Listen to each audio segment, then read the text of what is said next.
I give a fuck? Why do I give a fuck? Why do I try so hard? Why do I care so much? Welcome to Why Do I Give a Fuck? A cross-cultural conversation between myself, Deanne Tate, and JoHanna Thompson. In these times of great struggle and possible shift, we ask ourselves, why do we give a fuck about any of it? How does the lens we see the world through impact what we see? And what do we do about it? Excited to have this conversation, like all of our conversations, but particularly excited to have this conversation because we're going to talk about the DNC that just passed this past week. Yeah, And we started texting each other as it was happening. I was able to catch it on YouTube and Instagram directly on Kamala Harris's page. So I was really very happy that they set it up like that for those of us who are not on U.S. territory to be able to see some of the happenings. And I didn't get to see all of them because, again, I was trying to do connection. And then YouTube has a place, and I'm communicating this for anyone who wants to go back over and see some of the speeches or just kind of go through it. You can go on YouTube and look at DNC Convention 2024, and you'll see they have posted other folks' speech. So I haven't gotten through all of the speeches. I did hear the ones that I wanted to. And I feel really good about what I saw and experienced in the DNC. And I know that you have a kind of thought process about that you wanted to share. Well, I had a different experience. I didn't watch any of it, at least any of it directly. I did go back and listen to Harris's acceptance speech that she gave on the last night, just because I knew we were going to be talking about it, and I felt like it was important for me to listen to it. I had seen clips here and there, so I had a general idea, but I did want to watch it from start to finish. So I did do that in preparation for us having a conversation. But yeah, I didn't sit down and watch any of it. I had a general understanding of what was being said and what was being heralded, and lots of reminders of lots of mentions of the word joy. And but I do think we came to it a little differently. So let's put it that way. Okay, and then you were saying that you were like a little like weary of us having this conversation. So what were some of those things that you were feeling about that in regards to it? Well, that Yeah, could end up taking over our whole recording, because that's all right. that's a whole conversation. But I mean, in a nutshell, there's so much weighted around the concept of the first Black woman president, and I'm hearing a lot of disparate opinions about her, and I have my own opinions about her. But as a white woman, I don't feel like it's my lane to talk to you as a Black woman about what I would assume or expect based on our text messages, the hope and excitement that you're feeling about her in that nomination space. I'm trying to stay in my lane, and that's a hard one to do when you have these kinds of conversations. So at least I feel like it's hard. So Yeah. Okay, so that's a really interesting perspective, point of view to have. And I want you to feel like you could authentically talk about it because what I'm thinking in this moment, now that you communicated that, is that I would really be interested in hearing what someone, you know, white identified female background is actually thinking. And I'm curious of whether or not this could be like a general, not generalizations don't make sense. But if there are some similarities of narrative that is going around with the demographic of white women. And the reason why I really wanted to have this conversation is because, we're looking at voter demographics throughout the history of the US. Black women are a huge voting demographic that's critical to most of our elections and where the numbers fall. And of course, white women like end up coming in and can shift the thing. We saw that, when Trump was elected, that we thought white women were going to be doing one thing and Trump got elected. doing another. So We just love it when So you do that. I think it's a critical conversation. And I also think it's really important to hear what your thought processes are. And I also, in a previous conversation that we had that is recorded on our podcast, I was like, I don't think that, the United States is ready for a Black woman president. And I want to retract that a little bit, just a teeny bit, from the energizing that came out of what I saw from the DNC and the responsiveness of like an entire stadium filled with humans. And then some of what I'm seeing on my algorithm as like the impact of that, like through communities that I would not have expected to be engaged because they focus on things that are less political, more social, and more like kind of mainstream. Mhm. So I'm gonna go back to you now and say, be authentic. Let me know what is it that you're thinking, and I'm curious, to continue to have the conversation. I don't think it's gonna be that much different, but let's see. Well, I guess full disclosure, I'm coming from a little bit of trauma around this, having conversations with friends of mine in the past, um, Black women who I had one woman that we didn't speak for weeks. And I thought I had lost my friendship with her because we were talking about um, what I perceived to be racism from some of her white friends. And she basically was mad at me and saying, you see white supremacy in everything, and getting mad at me about it. And I didn't know how to express to her what I was feeling, because I also get that as a Black woman, she's got a very different experience than I do. And now, fast forward, we talk about this now, and she says, yeah, I didn't want to hear what you had to say, but now I understand what you meant, that there was racism in these white friends that were relating to me in X, Y, and Z. So if I might be so bold as to say, I think she relayed this to me, that she identified it as her internalized anti-Blackness, which gave her, some blinders for for the behavior that those white folks were expressing to her. So that's where I get nervous. That's where I get nervous, is like how to talk about what I perceive in terms of Kamala Harris as a potential president of this country, and how they expressed all of that during the DNC to a Black woman who I can only imagine is excited about a Black woman possibly being president, maybe not. And yeah, I've been here before. I feel like I've been here before, and it's nerve, not with you.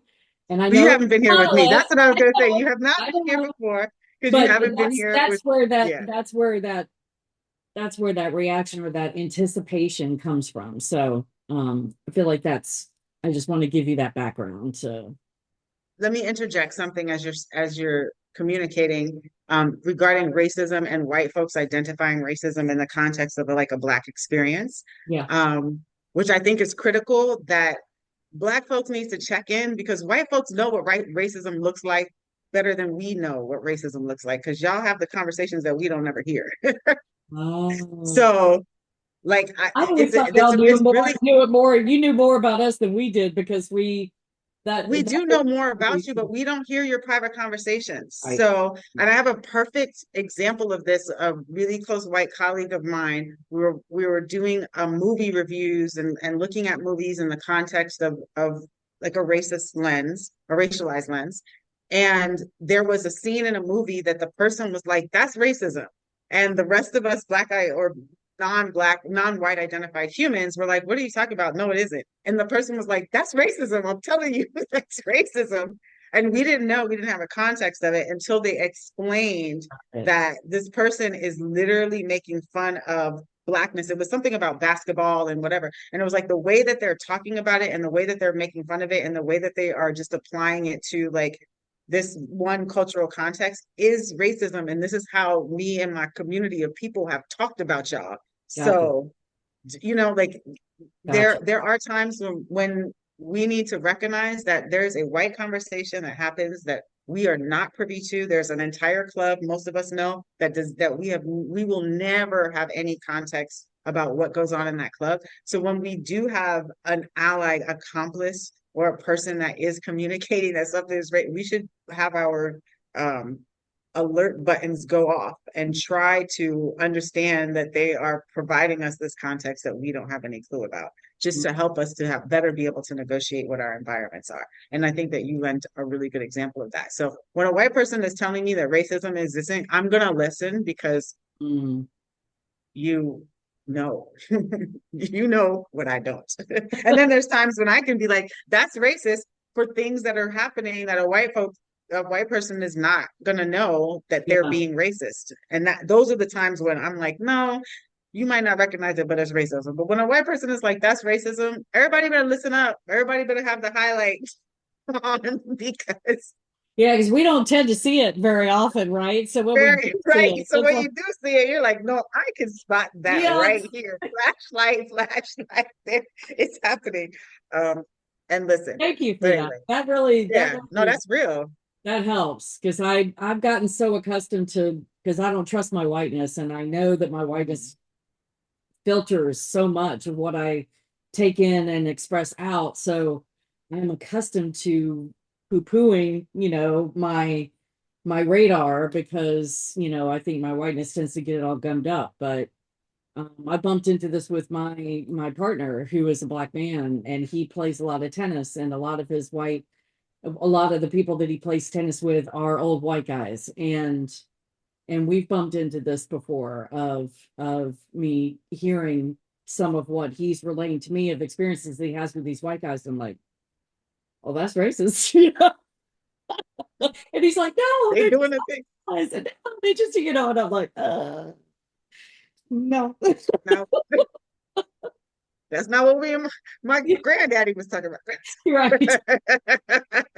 So thank you for that. I appreciate that. Yes, I appreciate that. nice. So I guess then the answer to my perception of the DNC full transparency is that it was orchestrated very carefully uh, to make people believe that that's going to be the savior of Mm, this society.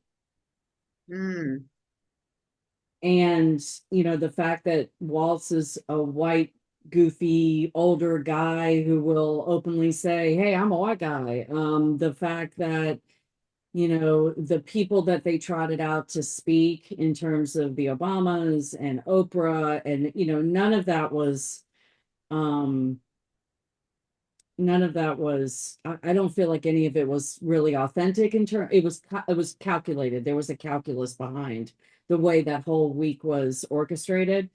But then you have people that show up in the audience, Jewish people in the audience with a banner that says stop funding the genocide, and they get assaulted by members in the audience and kicked out and then the negotiations were happening all week long to get a Palestinian American on the stage to be able to express their experience of what's happening in Gaza right now.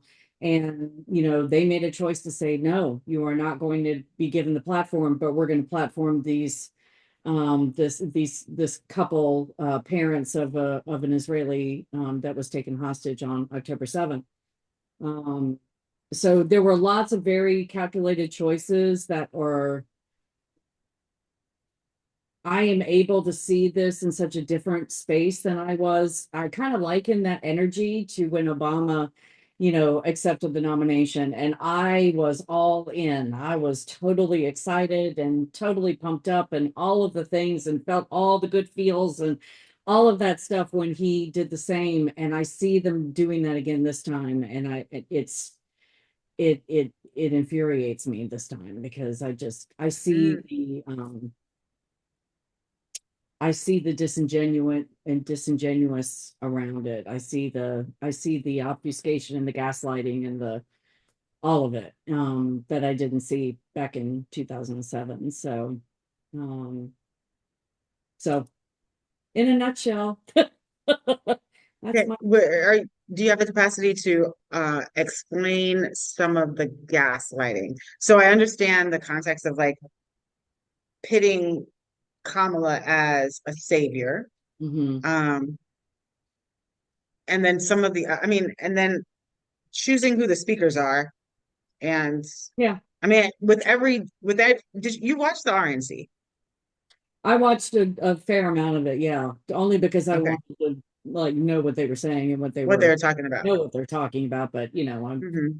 I tend to try to see that stuff, even though it's really hard to watch. I try to see it in real time instead of watching other people's takes on it because it just feels more authentic to for me to process it in my own brain. So, I mean, I know all of it's calculated, all of it's a show, all of it, and so I'm not thinking that it's not, I mean, that's Yeah. the point that she'd accepted the nomination and was officially nominated days before the DNC even started. So they could have Hmm. very easily just not had that week, so that was a choice. All of it's a choice. And, it's entertainment, um, which I didn't track before. The gaslighting, I mean, her speech in particular was what I mean, I made notes.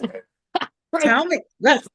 let's break it down because I'm hearing you say gaslighting, and I agree with an element of gaslighting, but I also think that in the context of the RNC and the DNC and our political environment, that's what we do, right? That's the culture of the US, is to have a big ass party and show your power through this like big celebratory, look at how we can do the fanfare. Right. So that's expected of the DNC. Right. Some of the things, or any of the conventions, RNC, DNC, whomever. I did not watch a one piece of the RNC, not even a teeny little bit. So I Right. also want to contextualize that in this conversation. So I don't know what happened there.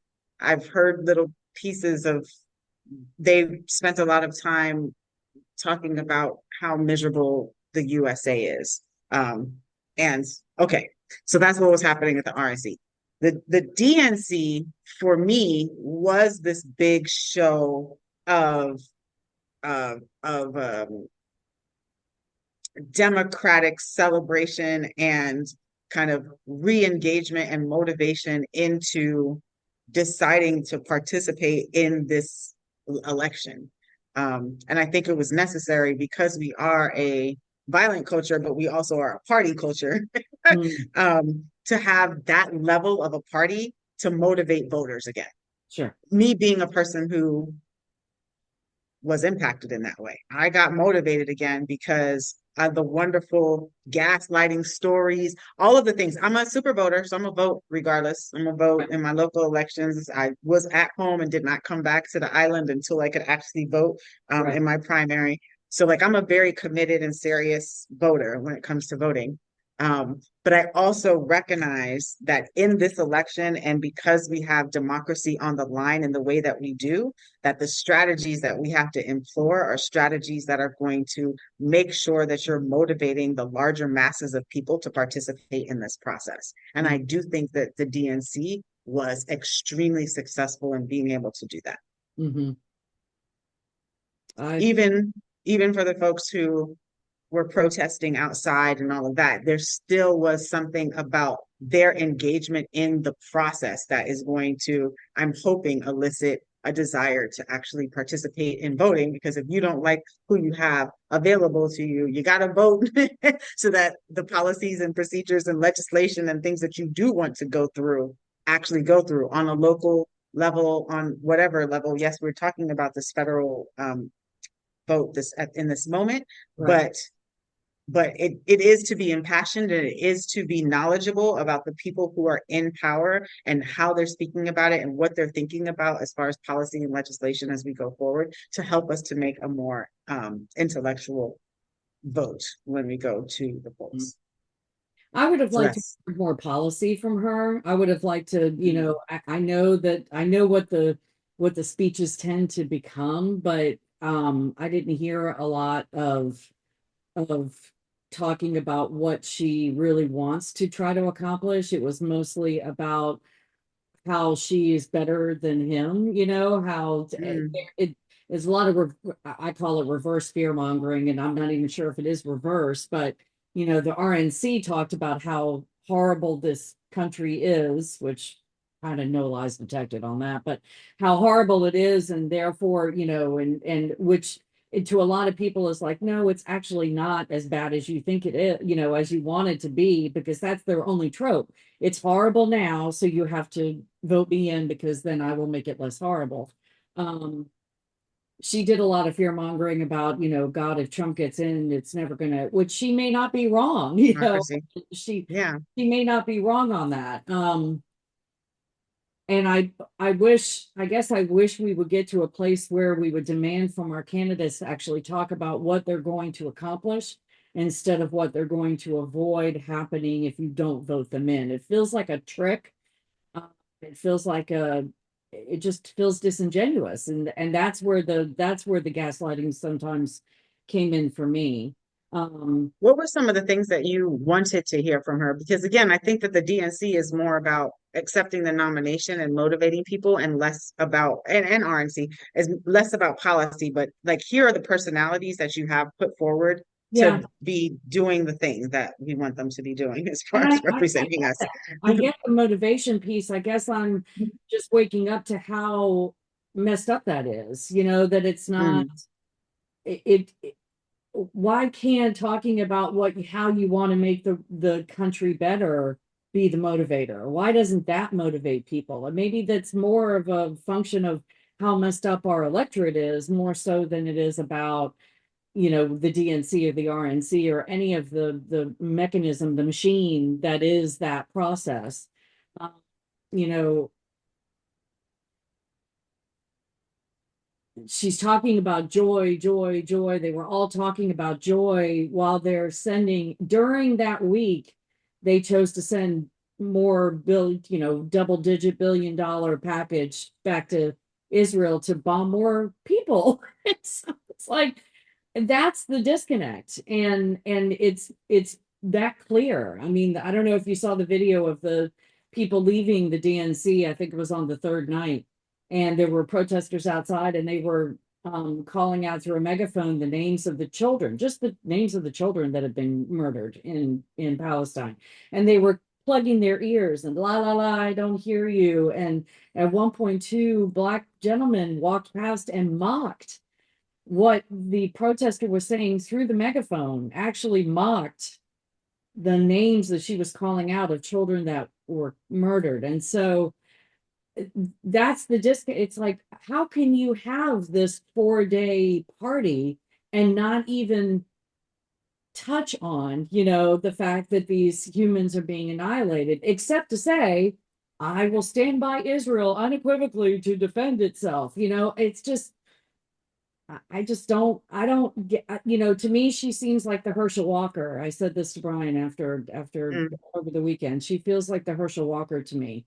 You know, we'll put her mm. up there. She's a black woman. She's going to be able to do this, but she's not, you know, Herschel was a hot mess. And it was intentional to put him in there as a hot mess. They didn't want to elevate a black man that could actually do the job that they wanted him to do. They wanted him to disrupt, you know, they wanted him to go in there and be the typical trope that whiteness would love to put out. This is my perception, I guess, of his candidacy in Georgia. And let that be the thing to laugh at when he lost, you know. Mm. Maybe he'll get in and then we can use him as a pawn and make him do what we want him to do, or he'll lose greatly and we can laugh at him then, which is all just racism, you know. So But I so don't think that Kamala is a hot mess. I wouldn't say that at no, all. Yeah. I don't mean the hot mess part is the same. I meant Hmm. the elevation of her into this kind of savior might be too strong of a word, but that's the word that's coming to mind, mentality of she will be able to deliver us into this light.